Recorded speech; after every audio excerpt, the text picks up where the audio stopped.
한동훈 전 국민의힘 대표 오늘은 부산으로 향했습니다. 많은 인파들이 몰렸는데 먼저 그 현장 보고 이야기 나누겠습니다.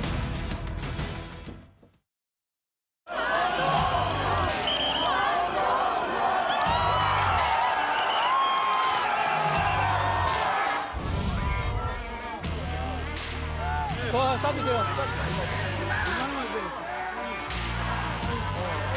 여러분, 그냥 두세요. 괜찮아요. 제가 2024년에 왔거든요. 네, 근데 저는 변한 게 없습니다. 그냥 하고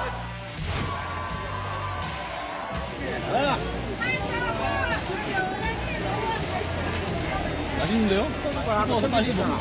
내가 먹어본 미니파 중에 적은 것 같은데. 예, 정 변호사님, 지난달 27일에 대구 서문시장 갔을 때는 죽이 되든 밥이 되든 나서겠다. 대구 출마 가능성이 점쳐졌었는데 오늘은 부산 구포시장, 그러니까 지금 전재수 전 해양수산부 장관의 원래 지역구가 있는 부산 구포시장인데 여기에 가서는 보수를 재건해야 된다고 이야기를 했습니다. 지난번에는 친한계 의원들이 동석을 했습니다만 오늘은 친한계 의원들은 가지 않았습니다. 자, 이건 어떻게 해석을 해야 될까요? 일단은 뭐 대구에서도 생각보다 사람들이 굉장히 많이 왔었던 것 같은데 부산에서도 오늘 굉장히 많은 사람들이 모였던 것 같고요. 대구의 서문시장은 굉장히 상징적인 보수의 심장과도 같은 그런 그 시장 아니겠습니까? 구포시장은 그 정도까지는 아니라고 하더라도 전재수 의원이 부산시장 도전한 게 거의 확실시 되니까 실질적으로 이 구포시장도 굉장히 중요한데 그런데 여기에도 사람들이 많이 왔다라고 하는 것은 상당한 의미가 있지 않을까 그런 생각 들고요. 예. 물론 저기 모인 분들이 다 부산 시민은 아닐 거예요. 전국 각지에서 많은 그 지지자들이 왔을 것 같은데 예. 그럼에도 불구하고 사람들이 많이 온 것은 굉장히 고무적인 일이었을 것이다. 그렇게 판단이 되고요. 예. 그럼 지난번과 달리 이번에는 친한계 의원들이 동행하지 않았어요. 왜 동행하지 않았냐면은 지난번에 대구에 같이 동행했던 사람들에 대해서 윤리위원회 제소가 있지 않았습니까? 아, 예. 제가 봤을 때 이번에는 의원들이 더 많이 올 수도 있지 않을까. 왜냐하면 그 배현진 의원 관련해가지고 그 가처분이 인용이 됐었으니까 그런데 오히려 이럴 때 그 더 세를 과시하는 것보다는 이럴 땐 약간 톤다운하는 게 더 유리하다라고 한동훈 대표가 양해를 구한 거 아닌가 저는 그런 생각 듭니다. 알겠습니다.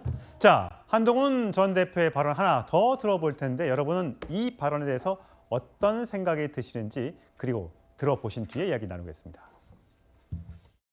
부산의 봄날은 언제나 우리를 실망시키지 않습니다. 여러분 날씨가 너무 좋지 않습니까? 참 안타까운 것은 이 5천, 6천의 주가지수 저는 너무 좋게 생각해요. 너무 자랑스러운 일이긴 한데 만약에 윤석열 대통령이 계엄 안 하고 아직까지 정치하고 있었으면 역시 5천, 6천 찍었을 가능성이 대단히 높습니다. 부산은 진짜 어려울 때 역전승을 보여줬던 역전승의 상징입니다. 그런 의미에서 전 보수재건을 말씀드릴 가장 적합한 곳이고 그리고 지금이 바로 그때다 이렇게 생각합니다. 어제 10여 명 정도 되시는 의원님들이 오늘 이 행사에 함께 하기 위해서 어제 내려오셨어요. 오늘 이 자리는 저에게 양보해달라 이렇게 부탁을 드렸습니다. 예, 청와대에서 근무하다 지금은 민주당 대변인이 된 김남국 대변인 나오셨어요. 오랜만에 나오셨습니다. 자, 청와대에 있으니까 이재명 대통령이 그동안 주식시장에 대해서 엄청 강조를 많이 했었고 지금 잠깐 떨어졌습니다만 6,300까지 찍었잖아요. 자, 윤석열 대통령이 계엄을 안 했다면 지금 주가 6천 넘었을 거다. 이재명 대통령이 잘해서 6천 간 게 아니라 반도체 사이클 호황을 만나서 한 건데 뭘 잘했다고 지금 이재명 대통령이 그걸 치적으로 내세우느냐 이런 주장인 것 같아요. 동의하세요? 동의를 아마 하는 국민들이 아무도 없지 않을까라는 생각이 드는데요. 반도체의 호황이라고 하는 어떤 그런 사이클적인 측면이 있었지만 이번에 6,300 정말 전무후무한 이런 어떤 주가지수 상승을 이끌었던 것은 여러 가지 종합적인 정책적인 역량 때문이었다라고 생각이 됩니다. 무엇보다 자본시장을 선진화하겠다라고 이야기를 하면서 우리 소액주주의 권리를 더 향상시키고 또 더 나아가서 배당이 우리나라 주식 같은 경우는 거의 없었잖아요. 배당과 관련된 부분 그리고 기업들이 자사주를 보유하면 그냥 보유만 하고 있고 오히려 재벌이라든가 어떤 경영권을 방어하는 데만 쓰고 어떤 기업 가치를 올리는 데 그런 부분에 있어서는 인색한 측면이 있었거든요. 그래서 상법 개정과 관련된 1차, 2차, 3차 이런 어떤 개정 등을 통해서 주식시장을 끌어올리기 위한 정책적인 어떤 그런 노력들이 있었습니다.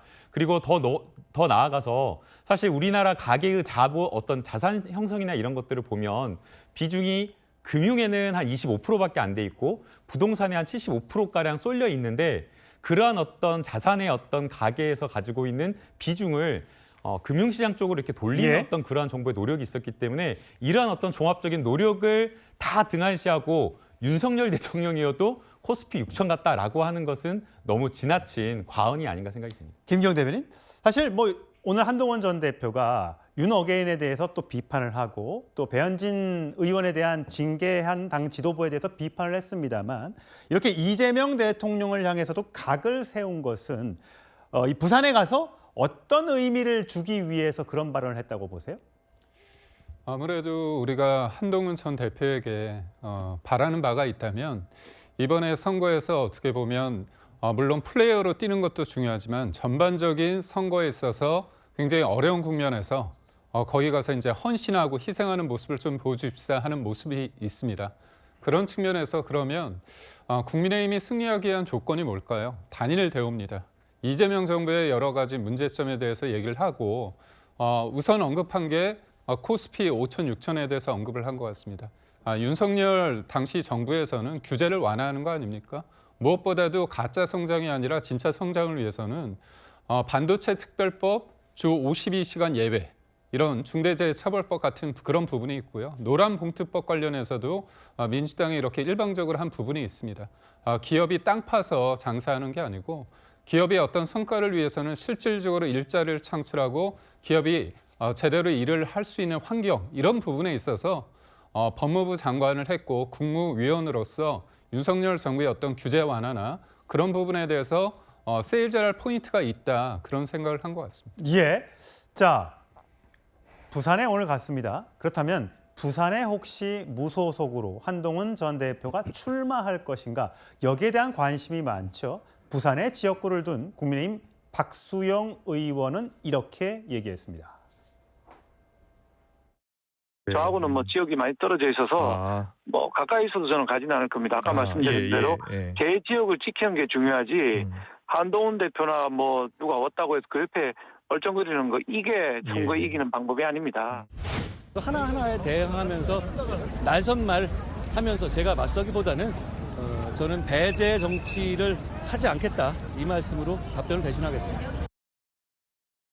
배제 정치를 하지 않겠다? 자, 부산 북구갑에 재보궐선거가 생긴다면 전재수 전 장관이 혹시 민주당의 부산시장 후보로 결정이 되면 그 지역구가 비게 되니까 누가 출마할 것인가, 자천타천으로 거론되고 있는 사람들의 면면, 한동훈 전 대표, 박민식 전 의원, 보수진영, 국민의힘 무소속, 그다음에 조국혁신당의 조국 대표 또는 경남지사를 지냈던 김두관 의원 등등이 지금 거론이 되고 있는데, 자, 조현삼 부원장, 만약에 이 4명이 한 지역구에서 붙으면 이건 정말 광역단체장 선거보다 훨씬 더 관심이 갈 것 같은데 이 가능성 있을 것 같습니까? 없을 것 같습니까? 실제로 말씀하신 그런 빅매치가 성사가 된다고 한다면 거의 뭐 대선급 주자들이 나온 그런 선거 아니겠습니까?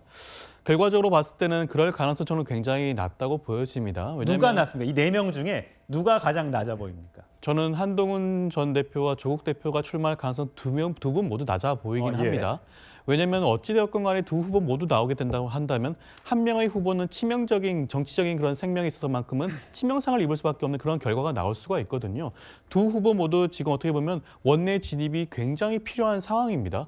만약에 원내 진입하지 못하고 한다면 남은 2년 동안 다시 원외에서 버틸 수밖에 없는 그러한 사정에 처해질 수밖에 없거든요. 굉장히 정치적으로 위험한 상황이라고 할 수가 있기 때문에 한동훈 전 대표의 입장에서는 부산 북구갑 출마를 순위를 아마 대구에 이은 2순위 정도로 생각하지 않을까 생각이 있는데요. 우선적으로 봤을 때는 1순위는 대구로 볼 것이다.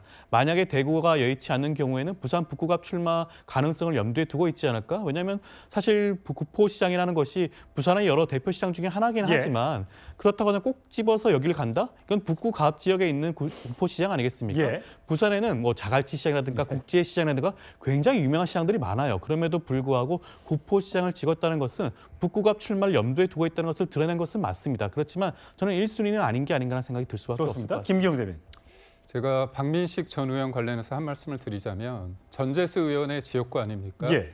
여기에서 예전에 4번을 붙었습니다. 그래서 2대2로 박민식 전 의원과 전재수 의원이 용호 상박의 모습을 보였거든요. 그렇다면 전재수 의원이 지금 부산시장으로 나가기 때문에 이 부분에 대해서 태풍의 진원지를 막기 위해서 예전에 2대1의 어떤 승부를 보였던 박민식 전 의원이 현장에 나가는 게 어떠냐, 그런 움직임이 현장에 좀 있는 것으로 알고 있습니다. 예.